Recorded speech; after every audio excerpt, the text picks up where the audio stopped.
हिंद साथियों, आपका हमडम, आपका दोस्त हम सुमन असोल एसटीबीएस टाइम्स बैक संस्थापक। अभी मेरी मौजूदगी बसंत भैया जो फैक्स चुनाव लड़ रहा था उसके अंतर्गत मेरा क्वेश्चन है। बसंत भैया जी, जिस प्रकार आप किसान के अंदर दौरा कर रहे थे उसी प्रकार आप दौरा करते रहेंगे? सबसे पहले आपके माध्यम से सभी को मेरा प्रणाम। देखिए, ये सवाल आपका एकदम सही है। किसान के बीच हम जो दौरा कर रहे थे वो एक किसान को हम जागरूक करने के लिए कर रहे थे जी। और किसान जागरूक हुए भी और उसका कारण है कि आज हम दूसरे स्थान पर रहे हैं और इलेक्शन हारने के पीछे क्या रीजन है ये सबको पता है। खैर, उन सब बातों के अलावा अभी जो आपका सवाल है कि किसान के बीच रहेंगे या नहीं रहेंगे, हम तो किसान के ही बेटा है जी। और दूसरी बात यह है कि ये पंचायती राज इलेक्शन हम लड़ रहे थे। जो पंचायती राज का जो ये है चुनाव है वो हम लड़ रहे थे। तो किसी भी पंचायत में सबसे ज्यादा जनसंख्या किसान का ही होता है जी। उसके बाद आप नौकरी वालों को ले लीजिए या बिजनेस करने वालों को ले लीजिए। तो हम अपने दिमाग में ये सोच के ही आए थे कि हम किसान के लिए कुछ करना है हमको, और हम लगातार किसान के बीच रहेंगे और किसान का जो भी समस्या है उसी प्रकार जिस तरह पहले आप रहते थे उसी प्रकार हारने के बाद भी रहेंगे। जरूर, एकदम। देखिए, जीतने के बाद तो मेरे पास बहुत सारा काम होता। पहले आप जाते थे किसान के पास, तरह तरह का आश्वासन देते थे पैक्स के अंतर्गत, ये काम होता है, ये काम होता है। करीब आप एक काला चिट्ठा के अंदर 10-12 काम ऐसा लिखाए थे किसान को, जिसको 10 कट्ठा भी जमीन है उसको भी फैक्स के अंतर्गत जितना भी कार्य होगा वो मिलेगा। अभी तो फैक्स का मतलब हम लोग पहले समझ रहे थे कि गेहूं धान जो भी आता है किसान को, जिसको 10 बीघा जमीन है, 15 बीघा जमीन है, उसको लाभ मिलता है। एक बात है, 10 कट्ठा मेरा पास 10 कट्ठा जमीन है, हमको भी लाभ मिलेगा फैक्स के अंतर्गत? देखिए, जो कार्ड जाता है, सबसे पहले लोगों को ये समझना बहुत जरूरी है कि जो पैक्स का चुनाव है वो हर एक चुनाव से अलग होता है। ये संगठन है एक जो बिहार सरकार और केंद्र सरकार के द्वारा चलाया गया है। पैक्स का मतलब क्या होता है, ये एक सरल भाषा में आपको समझाते हैं हम कि पहले जमाने में आप फिल्मों में देखते होंगे कि सेठ बैठा हुआ रहता था, उसके आगे में गला होता था, ठीक है, और लाइन में लोग बैठे हुए रहते थे। किसी को 500 की जरूरत है, किसी को 1000 रुपए की जरूरत है, वो उसको दिया, वो जाकर अपना खेती किया। अगर वो समय से चुकाया तो ठीक है, अगर नहीं चुका पाया तो वो उसका जमीन ले लेता था, ठीक है, या उससे फसल उसका ले लेता था। तो गरीब और गरीब होता चला गया। तो इस चीज को खत्म करने के लिए सरकार द्वारा ये पहल किया गया।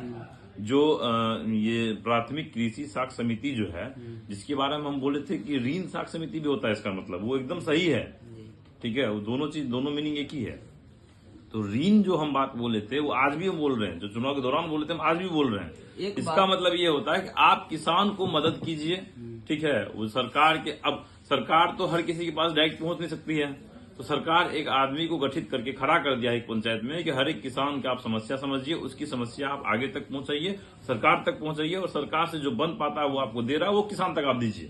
तो इसी मुद्दे पर हम चुनाव लड़े थे और आगे भी लड़ाई मेरी जारी रहेगी किसान के हक में। और कोई भी पैक्स अध्यक्ष हो, ठीक है, कोई भी बन गया, हम किसान से इतना ही बोलेंगे, आपका हक और हिस्सा है ये।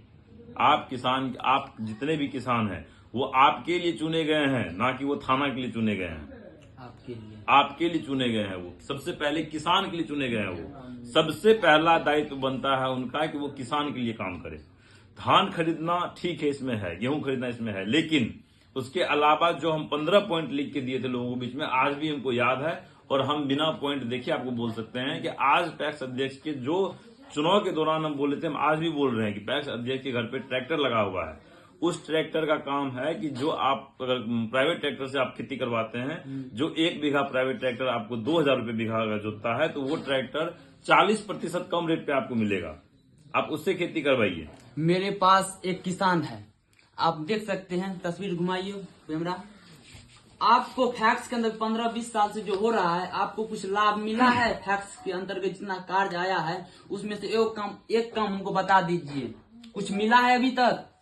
सबसे पहले तो मैं पूरा बिजलपुर पंचायत वासियों को मैं हार्दिक अभिनंदन करता हूं कि आज जो हम लोग ऋतुराज भारती उर्फ बसंत यादव जी के साथ हम लोग संघर्ष किए हैं पैक्स में, हम लोग को आभार व्यक्त करते हैं कि मेरा बिजलपुर पंचायत का भी जनता मनोबल बढ़ाने का काम किया है और बहुत हम लोग को बहुत जागरूक किया है, बहुत वोट भी दे करके हम लोग को मनोबल बढ़ाया है। हम लोग को हार्दिक अभिनंदन करते हैं उसको और करते रहेंगे। संघर्ष जारी रहेगा हम लोग का।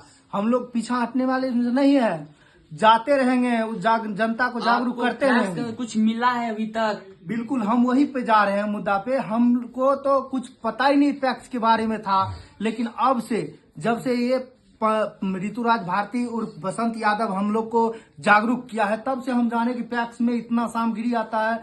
ये सब अभी तक आपको कुछ नहीं मिला है? बिल्कुल नहीं मिला है और नहीं पता है।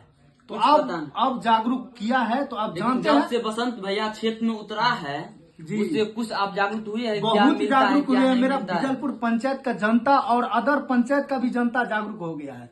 ये बैलेट जो लिखा हुआ था 16 चीज, उसमें सबका भेद खोल दिया है। बिल्कुल बिल्कुल, आप शांत रहिए और देखते रहिए कि मेरा पूरा प्रखंड का जनता जागरूक हो चुका है भैया। आप इस बारे में से आप बहुत सहमत है कि अब की बार जो चुनाव हुआ है? नहीं, देखिए, पैक्स चुनाव से सहमत हम नहीं हैं। इसलिए नहीं है कि जितनी बातें हुई थी हमारे बीच और प्रशासन के बीच, उसमें बहुत सारी कमी रही। जो पैक्स चुनाव होता है, कोई भी चुनाव हो, एक मुखिया का हो, समिति का हो, वार्ड सदस्य का हो, चुनाव होता है। चुनाव को चुनाव की तरह होना चाहिए। आज जिस तरीके से यहाँ पे हमारे पैक्स गोदाम पे चुनाव होता है, आप लोग देखे होंगे शायद, अगर वहां गए होंगे, अगर आप वोटर हैं या सदस्य हैं उस पैक्स के, तो आप वोट गिराने गए होंगे। क्या आप बताइए हमको, आप खुश हैं जिस तरह की भीड़ थी वहां पे और 8 रात तक वोटिंग होती है? आप कुछ खुश नहीं है। हम जिस प्रकार देख रहे थे आपके साथ, हम क्षेत्र भ्रमण किए, जिस प्रकार की बसंत यादव का उर्फ ऋतुराज भारती का जय जयकार हो रहा था, हर जगह हर क्षेत्र में बसंत भैया के साथ घूमे, एक भी मोटर ऐसा नहीं था जो बसंत भैया का